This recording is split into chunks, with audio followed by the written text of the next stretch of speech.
Next topic है JavaScript const. तो JavaScript में जो कॉन्स्ट कीवर्ड है वो भी ES6 में ही लॉन्च हुआ है।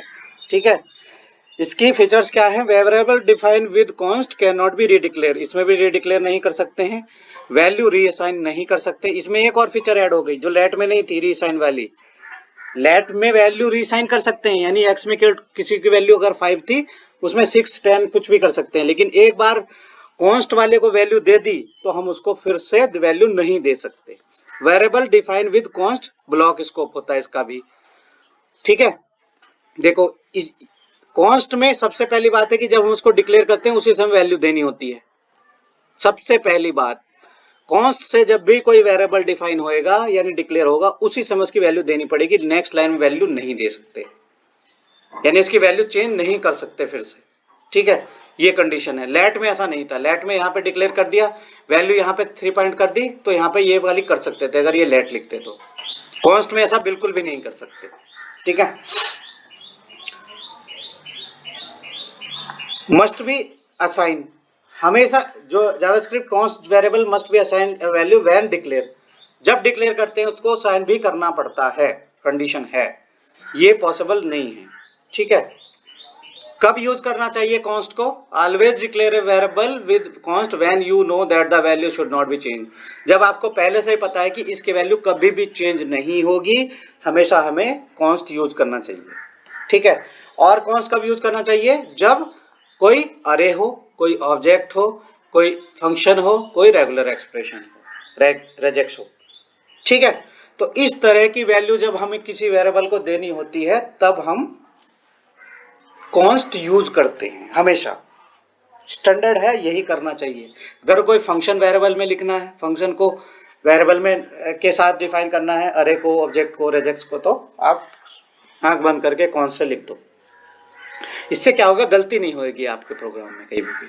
Const object and array, the keyword const is a little misleading. Const का मतलब होता है कांस्टेंट, है ना। It does not define a constant value, इसमें कांस्टेंट वैल्यू डिफाइन नहीं होती है। It define a constant reference to the value, उसका जो रेफरेंस होता है वैल्यू का वो कांस्टेंट होता है। इसका मतलब नहीं है कि कांस्टेंट वैल्यू है उसमें वो वैल्यू कभी चेंज नहीं हो सकती या कोई चेंज होके नहीं आई है। जो आप दोगे वही कीप कर लेगा, वो वही रख लेगा स्टोर करके। ठीक है, कांस्टेंट वैल्यू नहीं है इसमें, बट कांस्टेंट रेफरेंस है। क्वेश्चन क्या है इंटरव्यू का कि कॉन्स्ट से अगर हम वैल्यू कोई वेरिएबल बनाते हैं तो वो उसका मतलब क्या है? कांस्टेंट वैल्यू है या कांस्टेंट रेफरेंस है? तो आंसर है कांस्टेंट रेफरेंस, है कि कांस्टेंट वैल्यू। वैल्यू तो कुछ भी हो सकती है उसमें। हाँ, एक बार जो वैल्यू दे दी वो चेंज नहीं कर सकते, उसका रेफरेंस कांस्टेंट जो है ना कांस्टेंट हो जाएगा। किसी वैल्यू का जो रेफरेंस है वो कांस्टेंट हो जाएगा, उसका रेफरेंस चेंज नहीं होएगा। यानी जिस वेरिएबल में उसको दिया है वो वेरिएबल में दूसरी वैल्यू नहीं आ सकती। Because of this you can not, इस वजह से आप क्या नहीं कर सकते? रीअसाइन ए constant value, constant value reassign नहीं कर सकते, उसको दूसरी वैल्यू नहीं दे सकते। रीअसाइन ए कांस्टेंट अरे, आप ये कांस्टेंट अरे को रीअसाइन नहीं कर सकते, कांस्टेंट ऑब्जेक्ट को रीअसाइन नहीं कर सकते। But what can you do? Change the element of constant अरे। अरे के अंदर अगर एलिमेंट है, जैसे ये वाला अंदर एलिमेंट है इसका, ये हम चेंज कर सकते हैं। ठीक है, change the property of constant object, अगर कांस्टेंट से हमने ऑब्जेक्ट बना दिया तो उसकी प्रॉपर्टी चेंज कर सकते हैं। जैसे ऑब्जेक्ट यहाँ पे बना रखा है तो ये प्रॉपर्टी की वैल्यू चेंज कर सकते हैं। देखो यहाँ पे हमने क्या किया, ये ऑब्जेक्ट बनाया। देखो ध्यान से देखो कि एरे कैसे बनाते हैं हम लोग, एरे क्या होता है सबसे पहले समझना वो है। ठीक है, अरे वाला चैप्टर शायद आएगा कि नहीं आएगा, बाद में आएगा। ठीक है, अभी समझ लो कि ये किस तरह से एरे बनाते हैं। इसकी वैल्यू को हम, जैसे कार 0 है तो कार 0 पे पहले कार है, इसकी 0 इंडेक्स यहाँ से स्टार्ट होगी, ये 0, ये 1, ये 2। ठीक है, कॉमा सेपरेटेड वैल्यू लिखी हुई है, तो ये एक अरे है। अरे को इस तरह से लिखते हैं जावास्क्रिप्ट में। ठीक है, इसकी 0 वैल्यू पे पहले साप था, फिर टोयोटा हम चेंज कर सकते हैं, फिर इसमें पुश कर सकते हैं ऑडी। ठीक है, ये सब हम काम इसमें कर सकते हैं। पहले हमने शाप दिया, वॉल्वो दी, BMW दी, लेकिन बाद में हम इसकी वैल्यू चेंज कर सकते हैं। देखो पहले था शाप, वॉल्वो और BMW, लेकिन अभी क्या आ गया इसके अंदर, कार के अंदर पहले अभी टोयोटा आ गया, वॉल्वो, BMW और ऑडी, ये चारों वैल्यू आ गई। इनिशियली हमने क्या दी थी? शाप, वॉल्वो और BMW। ठीक है, इस तरह से हम उसकी वैल्यू जो कांस्टेंट अरे है उसके एलिमेंट चेंज कर सकते हैं, ठीक है। अगर कांस्टेंट ऑब्जेक्ट है तो उसकी हम क्या कर सकते हैं, प्रॉपर्टी चेंज कर सकते हैं। प्रॉपर्टी यानी जैसे ये वैल्यू की है, इसमें ये वैल्यू चेंज कर सकते हैं, ठीक है। जैसे कलर में हमने रेड दे दिया, ओनर में हमने जॉन दे दिया, ठीक है। और नई प्रॉपर्टी भी ऐड कर सकते हैं। देखो इसमें क्या है, ऐसे हम बिल्कुल नहीं कर सकते कि कार को एक ऑब्जेक्ट पहले बनाया, पूरा का पूरा ऑब्जेक्ट फिर से रीअसाइन कर दिया, ऐसा नहीं होगा। ये होता है रीअसाइनमेंट, ये होता है चेंज। यहाँ पे हम इसमें थोड़ा सा चेंज कर रहे हैं, ठीक है। रीअसाइनमेंट नहीं कर रहे, उसके एलिमेंट को चेंज कर रहे हैं।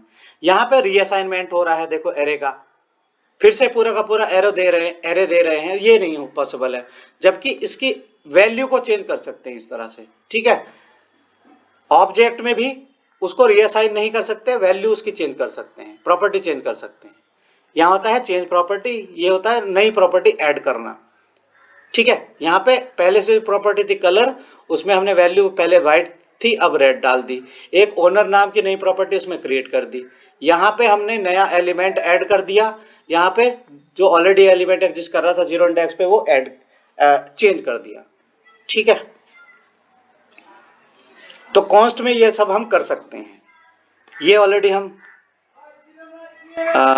डिस्कस कर चुके हैं, ये भी डिस्कस कर चुके हैं सारा का सारा, क्या स्कोप होते हैं।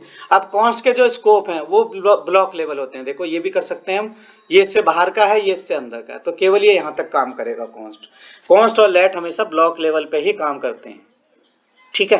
वेयर ग्लोबल और फंक्शनल लेवल काम करता है। रीडिक्लेयर अलाउ है आपकी वेयर में, लेकिन कॉन्स्ट में नहीं है। देखो यहाँ पे ये अलाउ नहीं है, आपने पहले से ही लेट एक्स ले रखा है तो एक्स वाला कॉन्स्ट नहीं बना सकते। वेयर वाला एक्स ले रखा है तो कॉन्स्ट लेट वाला नहीं बना सकते। ये ऐसा ही लेट वेयर और लेट में था, ठीक है। ये भी आप नहीं कर सकते, ठीक है। ये वाला काम कर सकते हैं लेकिन वेयर के साथ में, लेट के साथ नहीं, ना कॉन्स्ट के साथ, ठीक है। तो ये एग्जाम्पल है, इससे समझ लो और आपको समझ में आएगा कि कौन सा अलाउ है कौन सा नहीं है। ये माइंडली कैलकुलेशन जब तक नहीं करोगे आपको वेरिएबल लेट वेयर कॉन्स्ट में डिफरेंस समझ में नहीं आएगा। बार बार इसको देख लो, रिपीट कर लो, तो आगे की स्टोरी बहुत अच्छे से समझ में आएगी। नहीं तो अगर ये स्टोरी आपने कंप्लीट नहीं करी, कौन सी, वेयर की और लेट वाली, ये वाली वेयर लेट और कॉन्स्ट वाली, तो आपको आगे की चीज़ें समझ में नहीं आएंगी, ठीक है। होस्टिंग की बात है तो ये होस्टिंग टॉप में चली जाएगी वेयर वाली, ठीक है। लेकिन कॉन्स्ट वाली होस्टिंग टॉप में नहीं जाएगी, हम इसको पहले यूज़ नहीं कर सकते डिक्लेयर करने से पहले।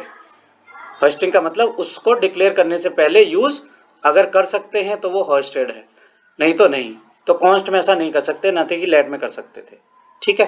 तो ये टॉपिक रहा कॉन्स्ट।